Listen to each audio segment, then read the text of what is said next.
तत्वज्ञान के जिज्ञासु बंधुओं, आज आप योग वासिष्ठ महारामायण के निर्वाण प्रकरण से भगवान राम और वशिष्ठ का संवाद श्रवण करेंगे। आप लोग सब ध्यान लगाइए। श्री वशिष्ठ जी ने कहा कि हे राम, इक्ष्वाकु नामक राजा तुम्हारे वंशज में हुए थे। वो जीवन मुक्त होकर विचरे थे, तो तुम्हारा कर्तव्य है कि तुम भी उसी प्रकार विचरो।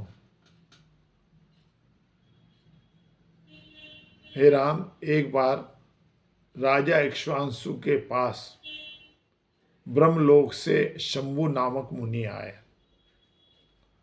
तब राजा ने उनका भली भांति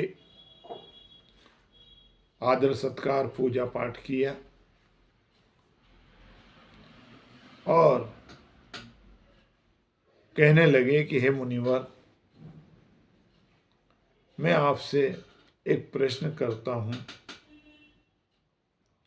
मेरे हृदय में संसार बसता है,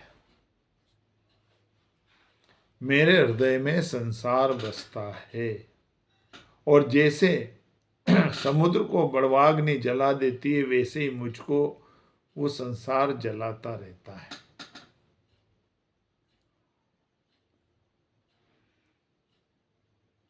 इससे आप वही उपाय कहिए जिससे मुझको शांति प्राप्त हो जावे। हे भगवान, ये संसार कहां से आया, कहां से उपजा? ये दृश्य जगत का स्वरूप क्या है और वो कैसे निवृत्त होता है? जैसे जाल से पक्षी निकल जाता है, वैसे ही जन्म मरण रूप संसार महाजाल से भी मैं निकलना चाहता हूं प्रभु।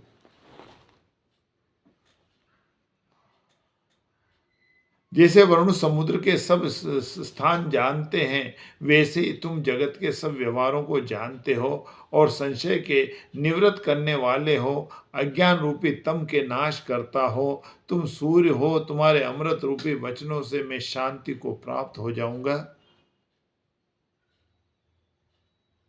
तो उसी वक्त मुनिवर बोले, कहने लगे कि हे साधु, मैं चिरकाल पर्यंत जगत में विचरता रहा हूं, परंतु ऐसा प्रश्न मुझसे आज तक किसी ने नहीं किया जो तुमने किया है। ऐसा प्रश्न आज तक किसी ने नहीं किया। बहुत उत्तम प्रश्न है तुम्हारा, और यह प्रश्न अनर्थ का नाश करने वाला है। तेरी बुद्धि विवेक से विकासमान हुई दिख पड़ती है। हे राजन, जो कुछ जगत तुझको भासित होता है सो सब असत्य है।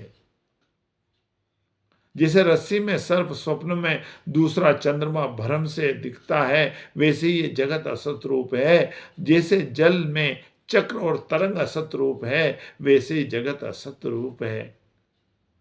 जो मन सहित षट इंद्रियों से अतीत है और शून्य भी नहीं, सो सत्य और अविनाशी आत्मा कहलाता है राम। वह निर्मल परब्रह्म सर्व ओर से पूर्ण और अनंत है, उसी में जगत कल्पित है। तो हे राजन, जैसे सब वृक्षों में एक ही रस व्यापक है, वैसे ही सब पदार्थों में एक चिन्मात्र सत्ता व्यापक है। अरे, जैसे अचल समुद्र में द्रवता से तरंग उठते हैं, वैसे ही परमात्मा से जगत प्रकट होता है, और उस महादर्पण में सब वस्तुएं प्रतिबिंबित होती है। जैसे समुद्र में तरंग और बुलबुले चक्रादिक होते हैं, वैसे ही आत्मा में जीवादिक का आभास होता है। प्रथम स्फुरण रूप होते हैं और पीछे कारण कार्य रूप होते हैं। चित्त शक्ति अपने संकल्प से भूतादिक देह रचती रहती है। उसमें स्वरूप के प्रमाद से आत्मा अभिमान करता रहता है। जैसे कुशवारी की क्रिया अपने बंधन का कारण होती है, वैसे ही जीव को अपना संकल्प बंधन का कारण होता है। हे राजन, जीव कला को स्वरूप का ज्ञान हुआ है। इससे जैसे बालक को अपनी परछाई